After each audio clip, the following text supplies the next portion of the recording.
Did you know that the human eye, if it were a camera, would be considered to have 576 megapixels of resolution? That's pretty high resolution for a camera. So then why doesn't life always look as stunning as a Hollywood film? Well, besides a few key things like art direction, lensing, and camera movement, the thing that separates Hollywood cinematographers and Hollywood movies is the lighting. And as complex as lighting setups can get, there's actually just 4 ingredients that go into lighting: adding, subtracting, shaping, and coloring. We're gonna break all those down looking at some films and really get to the root of why Hollywood lighting looks so good. Some documentarians might argue, too good. The thing I'm really excited for is if you can watch this whole video, you're gonna begin to see light, not only in films differently, but you're gonna see it in life differently. You're gonna begin to get the cinematographer's eye, that cinematic vision of how light is always falling on the world around you. So let's first talk about adding light. Most cinematographers will start with a blank page, and that often is either just the available light in a real space or turning off all the lights in a studio or a house and then beginning to add individual lights. Typically, Hollywood sets are bigger, which means they need bigger lights to cover a larger space. And one of the things you'll see that's so unique about movies is the backlighting. This is that edge light, the thing that falls on the side or the back of an object, person, or location. You can see in all these films, like this one simple shot in Barbie, where the cinematographer has added in strong, hard backlighting. Even this wide shot here in Killers of the Flower Moon, the cinematographer would have planned this shot for the right time of day or added in really powerful lights to create this side lighting, which sometimes people will consider backlighting. It's that shadow here you're seeing on the tents and how it's illuminating some of the people's hats and casting shadows across the building. It can be so subtle or so obvious, but adding in these lights is what makes the image feel unique. It's one of the quintessential things that people express when they say cinematic. You add a backlight and suddenly it feels way more dramatic than real life. Often in films you'll see that an entire scene is lit by one main backlight with adding in just a few fill lights in the foreground. But adding light is kind of the obvious thing, is where are you adding more brightness or luminance to your image? But that doesn't necessarily matter until you've subtracted light. One of the more common terms you'll hear cinematographers saying is negative fill. This is where you add in black duvetine or black flags or large pieces of black fabric to add shadow to your scene. It's not just as much about adding light as it is where you're adding shadows. And shadows are so important as this is what gives 3-dimensionality to your scene and your subject. You can have a normal circle, but when you add in shadow, it suddenly gives it 3-dimensionality.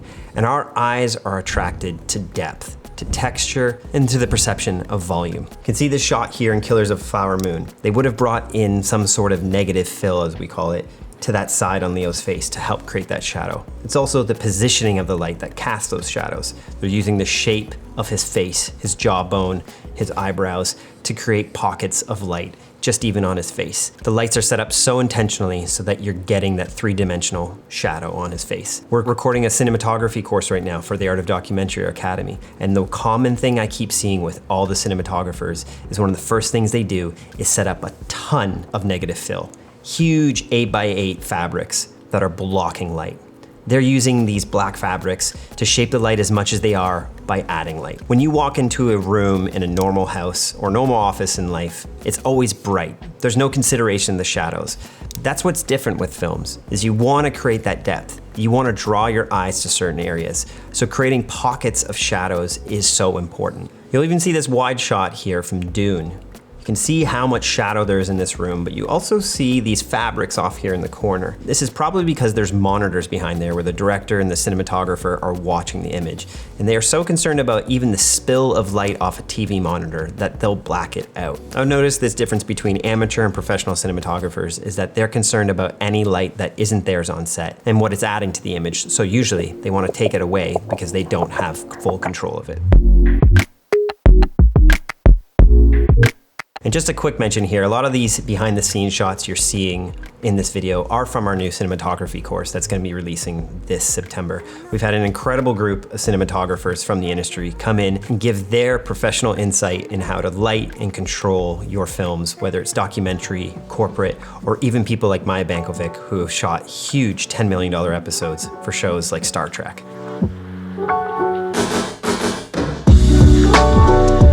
The next thing I want to talk about is shaping the light. This is how the light is falling on someone's face. And there's three key elements into shape. It's soft light, hard light, and wrap. Right now, in the case of me in this room, this is all soft light. I have a huge soft box here, and my intention was to make it as soft as possible on my face, because often soft lighting is more complementary to skin tones. It smooths out the rough edges, makes you look a bit younger. Hard light is when you get that really intense edge on something. You'll see film noir films which use really, really strong hard lighting. They get away from the soft lighting. And this is what makes Hollywood films stand out, is they're constantly shaping their light, whether it's how it's falling on someone's face or what we call the quality of light that's reaching a person's face. And I'll go back to this shot from Killers of the Flower Moon. You can see how intentional they were to shape that light on Leo's face. In this shot here from Tenet, there isn't much shape. It's just flat lighting on the person's face.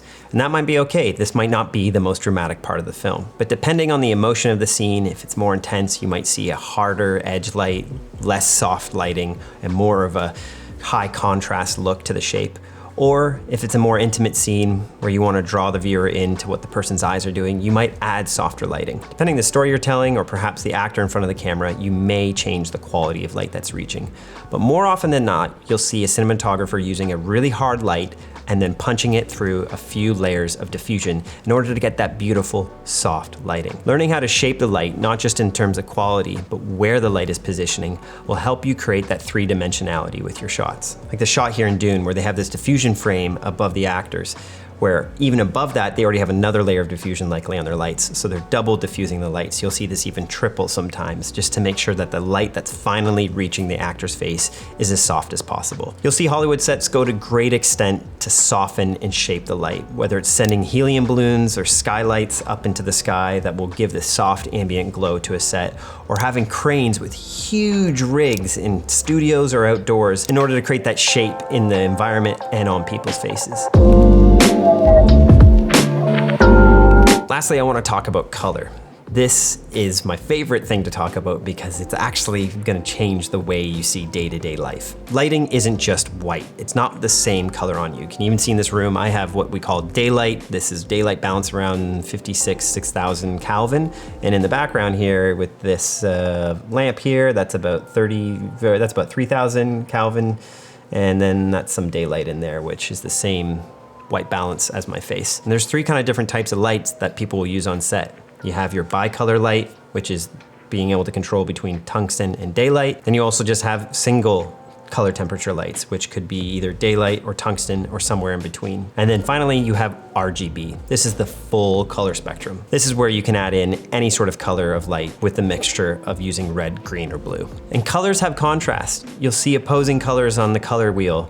And this is how you're able to also create that three-dimensionality and that shape in these scenes. Movies like Moonlight used a ton of different color temperatures in order to create a unique shape and look to their images. A film that's lighting wasn't just about addition, subtraction, and shape, but really leaned into color was John Wick, especially John Wick 4. You'll see how intentional, not just the cinematographer, but the set designers were to make sure that these scenes were full of different colors, pockets of unique light, and they were never afraid to add full RGB washes onto people's face, whether it be a really stark green or a pink. It was so fun watching this film because it was so colorful. In our cinematography course, I sat down with Maya Bankovic and we broke down a feature film she was shooting. And what was so interesting to me was not just talking about where she put her lights, but the colors of the light. She really intentionally shaped the scene by adding in reds, yellows, and that sodium vapor look throughout the scene to make sure that her actors stood out and that it felt like we were traveling through different emotional states. So next time you're watching your film, look at where they've added lights,